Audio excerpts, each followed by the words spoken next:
Oh hey, I was just thinking about all these islands, how we travel between them by seaplane. Did you know that once they had to use boats? Sometimes it would take days to get about. I know of one island that took a whole week's travel to get to from the mainland. And there was a man who'd sailed back and forth each year. It all started when his daughter turned 13, and he asked what she might like as a gift. Her answer would change everything. This story is about a girl who adored her island home. After helping her parents with breakfast, she would skip through the meadows while bugs went from plant to plant, naming those she remembered and inventing names for those she couldn't. Before lunch, the family would walk around the forest floor, the adults teaching their daughter how every life was connected. And in the evening, while they fished for their dinner, the girl would run along the beach, later describing the things she had seen with excited eyes the colour of a bright summer sky, endlessly blue and full of hope. One day, her aunt told her about a plant she had never seen before. It was called a rose, and though she tried to describe the famous smell of this flower, the aunt just couldn't do it justice. Instead, she hoped that one day her niece might experience it for herself. So on her 13th birthday, when her father asked her what she would like, the girl asked for a rose. Now the father loved his daughter very much, but a simple rose? Of course, my sweetest of hearts, but are you sure? He said. I could bring you back anything you want, anything. But if you're certain that you only want a rose, then that is what you shall receive. The girl smiled up at her father, who she loved very much. I would like a rose, but not just one. I want a whole bush to plant in our garden so that I may have many roses for years to come. Smiling at his daughter's forethought, the father agreed, leaving for the mainland that very day. The girl waited patiently at first, then grew more restless as her birthday crept closer. She often sought her mother's company, asking questions they both knew the answers for, just to hear her voice. Then she ran through the meadows, startling the butterflies and bees. Then she paced back and forth as her mother gathered herbs and fruit. Then she sprinted down the beach, searching the skyline for any sign of the ship bearing her father and her rose. All the mother could do was smile wisely and click her tongue before calling her daughter back. And finally, 2 days late, mind you, the ship's sails were spotted on the horizon. After hugs and kisses and an apology for being late, the man presented the young plant to his beaming daughter, whose clear blue eyes glistened with wonder at the sight of this rose. Its petals were textured like velvet, a deep red colour like a pomegranate seed, and oh, the smell. It made her dizzy, this thick, sweet, romantic perfume. She felt something blossom in her heart, and decided that every year after she would ask for a rose bush to plant in her corner of the garden and build a path to stroll through with a nose full of the giddying scent of the rose.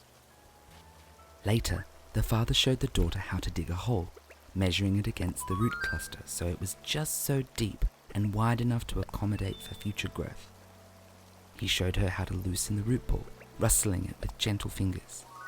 He helped her place the bush in its new home, gently but firmly so it knew it was safe, and he showed her how to fill it with a special soil mix that had everything it would need to flourish. They patted down the soil like a hug, not too tight, but just enough for the plant to know this was its home. He showed her how to water it, how to gently wipe dust from the leaves until they gleamed, how to carefully check for damage, and, most importantly, he said she must sing to the plant every day so that it could learn the meaning of love. I'll tell you this, that young girl was as dedicated to that rose bush as her own father was to his only daughter. Before breakfast, she would rush outside to wipe its leaves and tell it about whatever dream she could remember. After lunch, she would patiently and thoroughly check for any signs of damage. And in the evening, she would sit beside her rosebush and sing of how much she loved her island home.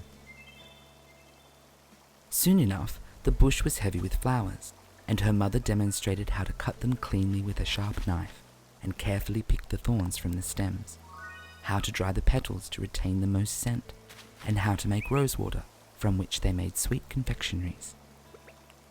The mother took great pride in teaching her daughter these skills, passing down the methods to yet another in a long line of women who worked with the earth. It wasn't long before the girl turned 14, and sure enough, she asked for a rose. The father hesitated for only a moment, seeing the passion in his daughter's crystal eyes. He thought how she had tended to her first rose, how it had flourished under her care. He left that day, and for the next 2 weeks, between tending to her garden morning, noon and night, she would wander through the meadows and mountain paths and rock pools, reminding herself of patience, wondering what her new rose would be like. When her father arrived the afternoon of her birthday, she was amazed that he had bought her a pink rose.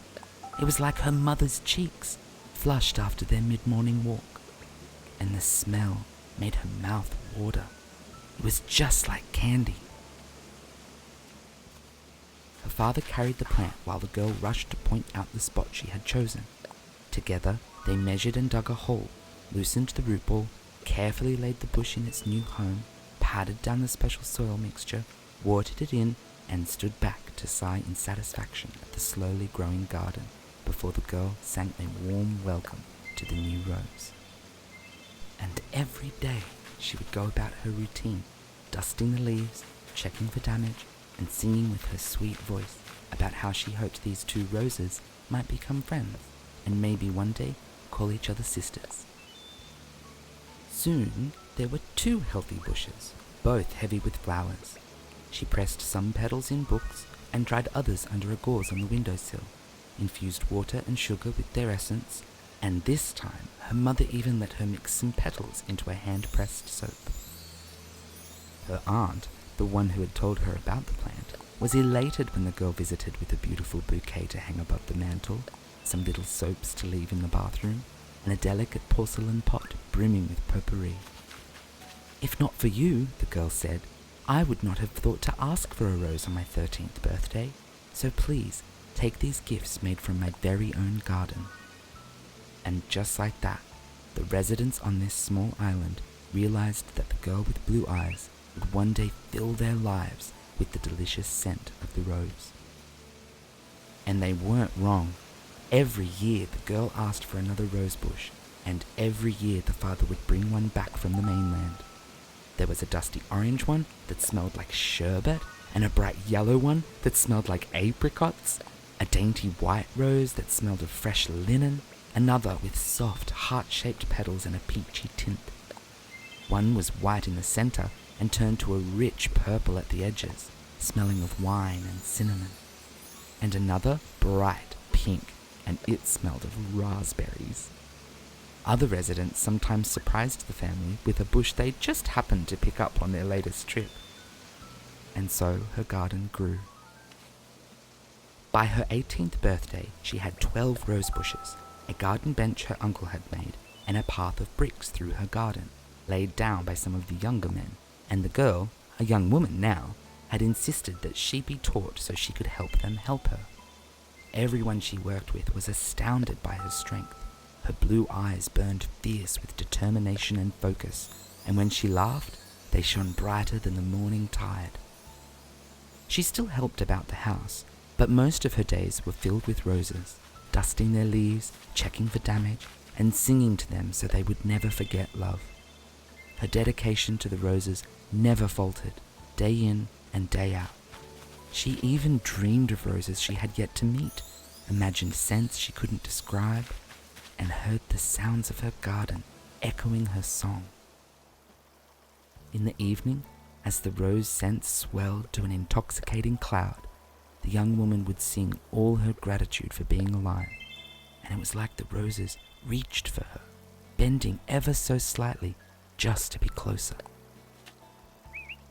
She made plans for a garden expansion, negotiating with their neighbors about adjustments to the fences. They enthusiastically agreed and set a date to begin work. 100 people turned up to help. Some dug plots and shifted fences, while others made lemonade and lunches for the sweaty workers, of which the young woman was always one. That evening, she sang for her flowers and for her neighbours. The moon rose high as the sky grew dark, and the stars seemed to burn brighter than usual. The young woman closed her eyes and took a deep breath in, filling her head with the smell of all her roses, her children she had started calling them, the smell of fresh turned earth and freshly painted fences. And then she sang. Now, they had heard her sing before, but never like this. A new feeling lived in her heart, a deep gratitude for community, and it weaved itself into her song. The moon sailed on faint skidding clouds, glistening in the woman's endless blue eyes. The flowers appeared to lean towards her, drinking in the love she poured out. Her mother quietly sobbed, her heart overflowing with admiration, pride, and love for her daughter. Her father just leaned back in his chair with his eyes closed and grinned from ear to ear. And so it was for a long time. Each year a few new roses, every few years a garden expansion. Bouquets, soaps, perfumes, confectionaries, potpourri, and the best rose cuttings you could find began to make their way to the mainland, and this island became more known. A young man visited one year and fell in love first with the roses and then with the woman who tended them. He began returning every few months with a rose from this place or that, adding to her collection along with other men from the island. The year he became a resident, her garden had outgrown her parents' whole backyard, and their neighbours had removed every fence and lived with their windows open to the scent of the rose. Eventually, they got married, with roses of every colour and flavour as far as the eye could see. The man from the mainland vowed he would hug the rose grower every day, gentle but firm, so she knew she was safe, and provide her with everything she needed to flourish. He would allow her room to grow and would sing to her every day so that she would always know love. Her summer sky eyes welled up with adoration, and she kissed her husband as his wife for the very first time. The island, the roses, and the products they made eventually became famous, and each year people would come from all over the world to visit. There were many gardens now across the whole island, and workers took seasonal shifts tending them. The rose products were abundant enough now to need workers too, and so the island grew. And with some extra time to themselves, the couple was soon expecting a baby.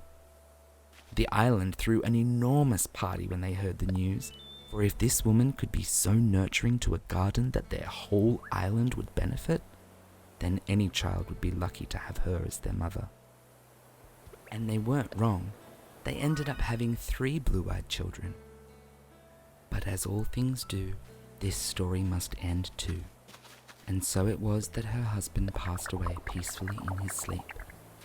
His wife smiled wisely, and her eyes looked as far away as the sky, knowing he was at peace within the nature they both loved. His ashes were scattered from the mountaintop so that he may forever be one with the island he called home. The children had all grown and made families of their own, teaching them each how to love and work with the earth. And the woman, this remarkable woman who had created the most celebrated rose garden in the entire world, she grew old, as we all will. Walking became difficult for her, but still she shuffled through that garden. Her blue eyes grew a little dimmer and her voice a little creakier as she sang to her precious roses. The groundskeepers watched as her sight began to fail. What was once crystal blue, now a cloudy, icy grey. But still she sang. And when she could no longer walk at all, and someone would wheel her chair through the gardens in the morning, they could still hear her singing softly with what little breath she could muster. And the flowers would lean towards her as she passed them by. When she felt that her time had at last come, she asked for only one thing: to be buried in her first garden, amongst her first children. People came from all over the world to pay tribute to the girl with blue eyes, who had revolutionized rose cultivation and breathed new life into a tiny island village. There were many wet eyes, but that night, with every window open all over the island, songs were sung for her. A few moons later, as a groundskeeper went about his business, he passed the grave of the woman who had taught him all he knew. Curiously, on her plot, something had sprouted. Thinking it was a weed, he reached to pluck it out, but something stopped his hand. The roses leaned towards him as he slowly walked away. And day after day, he watched this sprout grow taller and greener and stronger. He would wipe dust from its leaves, gently check for damage, and sing to it softly under his breath. More and more people came to see. What could it be? How did it get there? It soon became clear this was a wild rose. But how could that be? Where did it come from? More and more people began to gather, asking these questions and craning their necks to get a glimpse of this peculiar rose bush that had sprung up from nowhere. And then it flowered, its petals a swirl of every blue you could imagine. An endless blue like the sky, a deep blue like the ocean, a sparkling blue like a gem. People were amazed, and some a little frightened, for something magic had happened here. The first blue rose had been born on a woman's grave, and all agreed that it must be her spirit taking on a new form. You can still visit those gardens, you know, and they say if you pay special attention to the plants there, wiping dust from their leaves, gently checking for any damage, and listening very carefully, you can still hear her song.